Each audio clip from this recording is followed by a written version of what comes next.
My VIP cohort ready to lend an ear. We are diving in to something really cool. And the coolness about it is I'm going to showcase to you something that I learned on Claude. And I'm going to shift over there very shortly.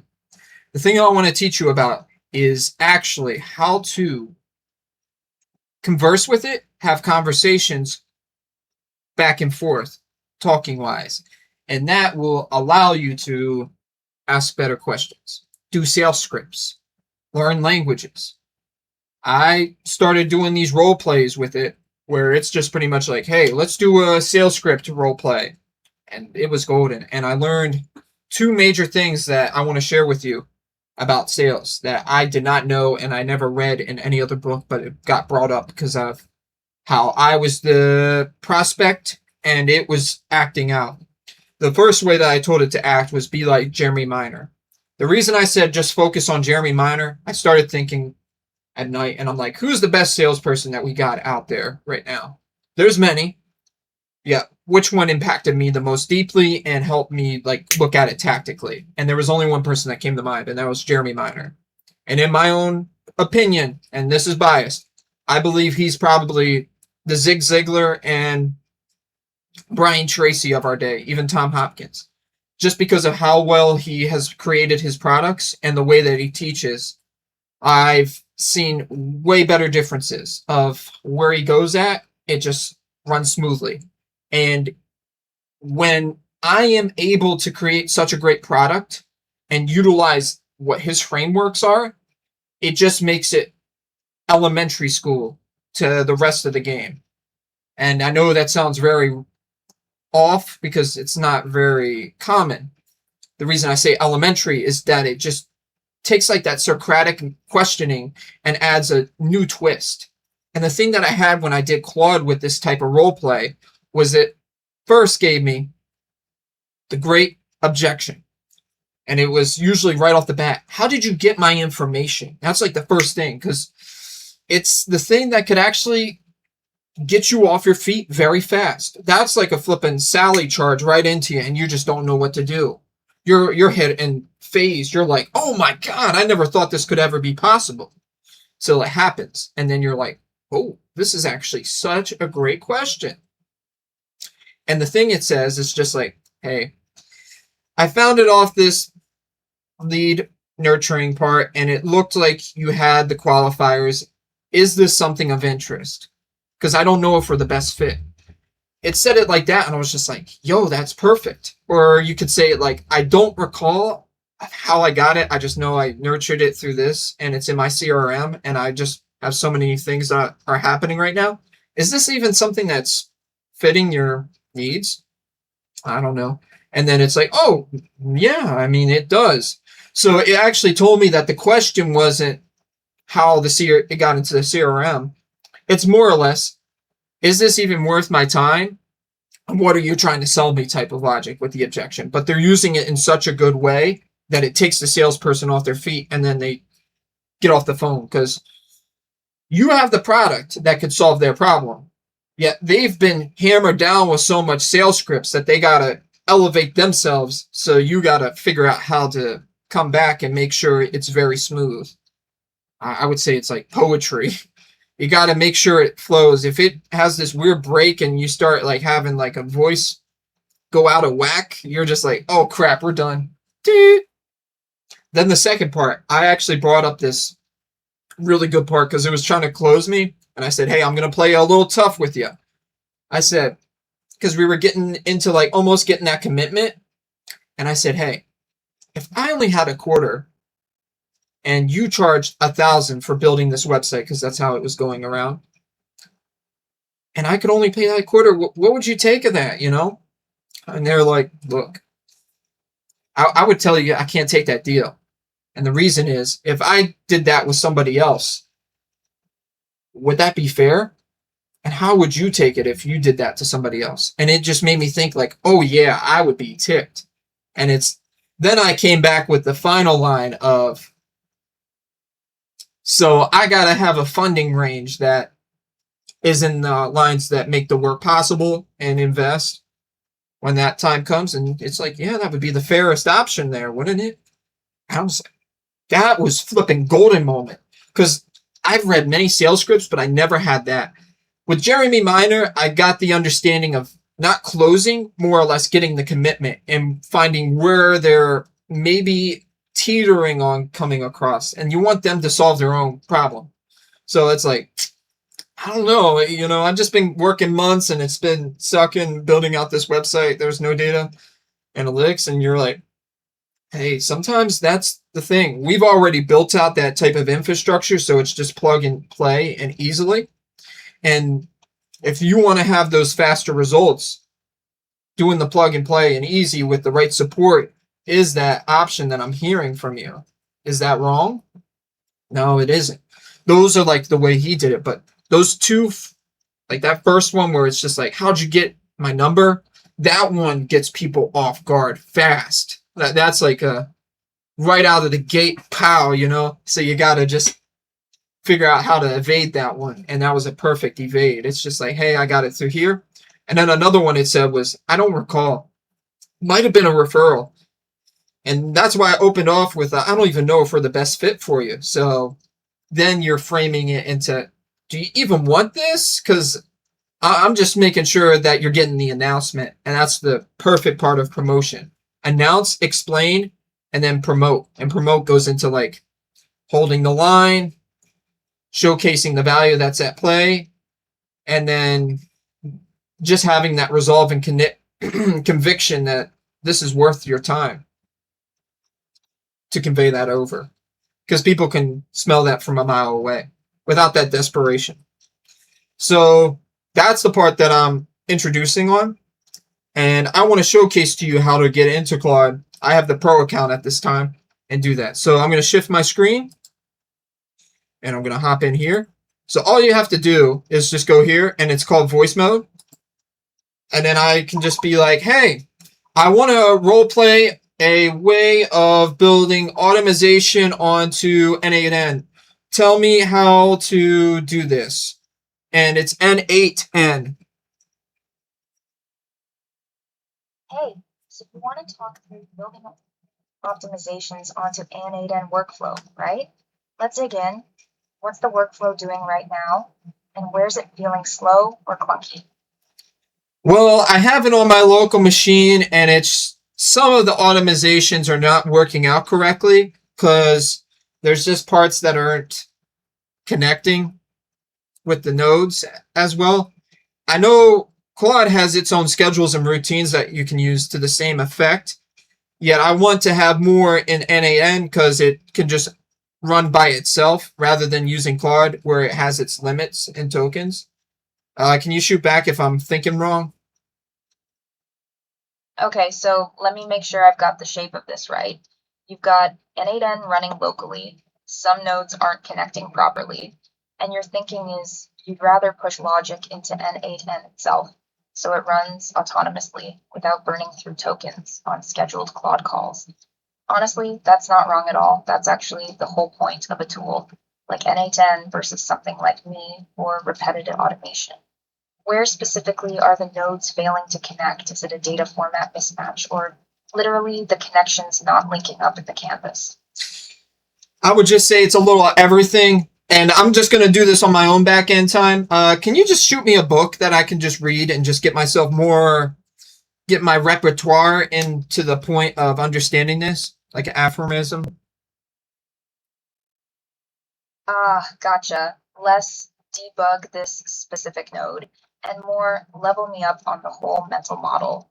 Let's see what fits. One that comes up a lot is a book called Mastering N8N. It covers the no-code side plus over 300 integrations.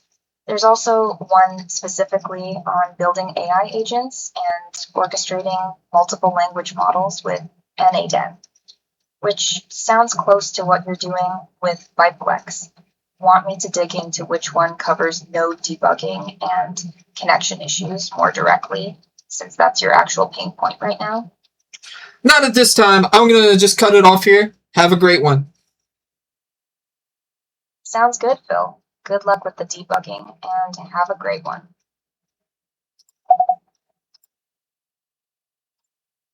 as you can see there, what we did was pretty much have a full-on conversation with it, and it was shooting back conversations with me. And that was phenomenal. I sure hope it got the audio to you guys. Oh, that was my mistake. So, if that was not on the audio side of it, the way that I did it, if you could just see how the words were lining up and how I was speaking back with it, and it probably might have picked up some of the voice on here. Maybe not the best. I'm just going to leave it at that. I chose N8N just as a off to the side point. It's one of a very perfect open source software that you can get onto your local device and do automizations out. Yet you got to understand the fundamentals with it. I love the Claude ecosystem that has the schedules and routines. That's pretty much doing the same thing. Routines are in Claude Code and schedules are in CoWork. And then you have dispatch for doing it over your phone and so forth. But I'll make a video on that a little later and more descriptively and what needs to be added and so forth. So back to the point. Having a discussion, doing like sales calls, learning N8N, and it's vocalizing it back to you. You could honestly tell it to teach you Spanish. I would only recommend find the author of a dictionary or a book that teaches Spanish well and just say, act like this person. So now they have the framework to go fetch that. It's not to say, tell them to act like this, only do this, and then do positive, negative prompt. Just tell them to act like that. The model has gotten so good that it will probably recognize the type of thing, but you don't want it to grab everything because then it's too wide ranged and it might just be not to your liking. So keep it focused on like one author in a book. And then just play off that, then switch to another, and then do it that way. Just keep the focus one by one by one. If you want to put like a few extra authors in there just to play it off a little more, totally. But it can just get a little too confusing, so just keep that in mind. All of this being said, have those conversations in there. And you can do it with Gemini too. I haven't found it with Gemini just yet. I know the Notebook LM has that conversation back, but I haven't had as much success as the Claude. Or what's the other one? Vappy. That was one of my big things that I got into. I wanted to build out a full like assistant phone caller where I could just call in and it will do things and be built off what I have. And I did do that. It was synced up to my Claude by Composio. Highly recommend. It does it by CLI, command line interface, rather than MCP. If you have to think of what's the difference between the two, you go to a grocery store. There's CLI, that's just one apple. And then you have MCP, where it's a whole basket of fruit. And you don't need the whole basket of fruit, but you have to grab the whole basket to get that price. Those are the two main differences. If you just need the apple, it will just call upon the apple and then it's just that price. As instead of getting a whole basket of fruits that you don't need. That's what you have to do. But if you need the whole basket of fruits to make that larger scale project, that's a-okay too. So you just have to look at the needs of that. And then I built off into Vappy, which is a system that does like the voice back and forth, as we had here with Claude, the text to speech, and I think I called it speech to speech, STS. But it's doing the TTS on step by step. Nevertheless, it speaks back and then it builds off the context and instructions that you feed it into it. And then with it being on Composio, it can do an API call and go right into it and use that data to build it out without you going in there. So you just have to set it up with the API. That's how I did it. Then before then, I was using a VPS on Ubuntu, so the Linux, and I was trying to build out a phone caller off there, open source and free. Turned out bad because firstly, I didn't have enough space on there, and then I was putting Olama models inside of it, and it just wasn't kicking up fast enough. It took a minute just to say one word, and then it took like 2 minutes to even get a response, and I was just like, no, I'm cutting it. Reason is I just don't have the space to launch it properly. it was a great learning experience to like go through and understand the sim trunking and getting it operational, and through the Claude code, like syncing in and understanding Docker and all this. Very cool project. Just it wasn't meeting the needs. It's better to invest in the thing that's already built out correctly and just pay the price when the time comes. So that's one thing that you have to look at as well. There's a price in everything. So we've went through the sales script, learned the golden stuff, and we had me talking to the Claude and doing an NAN just talk. And that's what makes it great. You can talk about whatever you need to on it. Let's say if you had a parenting question, or you want to understand like pharmaceuticals or how a lawyer thinks and scrutinizes data, and you have a book list that you can draw from to make it even more narrow of that field of specialty, it'd be awesome. I could go on there right now and say, act like Marcus Aurelius, and we're having a chat. And we could have a wicked cool chat and see where my thinking and where I could go even higher thinking. Because the model's built off what literature he left behind, and then thinking, how would he respond? And then bam. And it's pretty cool. So, yeah, don't sleep on these types of things. It's something that made me think. Because when I started hearing through my workplace that they had large language model trainings, I was like, And it was pretty much like them just like communicating with it and understanding like where they need to improve in their speech. And I'm like, man, that is flipping awesome. You could honestly write a speech, talk to it, and then legit get feedback on like what you're doing. If I wanted to write like a speech and rehearse it, I could go on there and be like, hey, da da da da da da da da. And then it could be like, here's the feedback. This is things that you can work on. And just tell it, hey, be blunt with me. Don't sugarcoat it. Just say it as it is. And then it can just be like bam, bam, bam, bam, bam. Be ruthless. Be like a mentor in grading this. And see where I can improve, where some cool spots are. But always remember, the model does not substitute your own decision making. So that means just because the model tells you to do this doesn't mean execute upon it. Make sure you do deeper thinking and say, does this adhere? Does this work? Or is it kind of missing the important steps?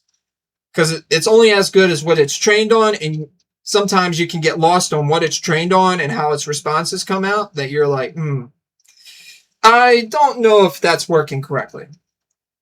So you just got to discern and see what's working best. And that's it. Speak with the Claude and do sales scripts. Heck, even do marketing as well. Say, hey, here's an image. Take a look at her. And then it'll be like, oh, okay. And then you can re-enter and say, hey, that image above, this is like what I want to market it. How would you change it? How would you want to go about this? Is it fine as it is?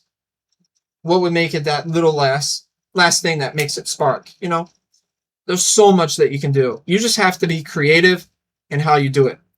And that's why I'm thinking in my head, it's less about grinding and more or less about how you think of doing it.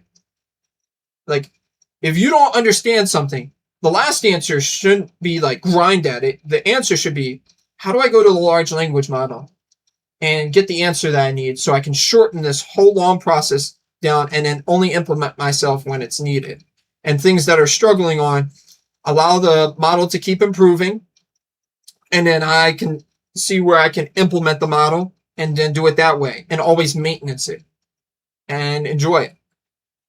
And that's where I'm going to leave off with that question. To you, my VIPs, go test it out. Have fun and have a great day.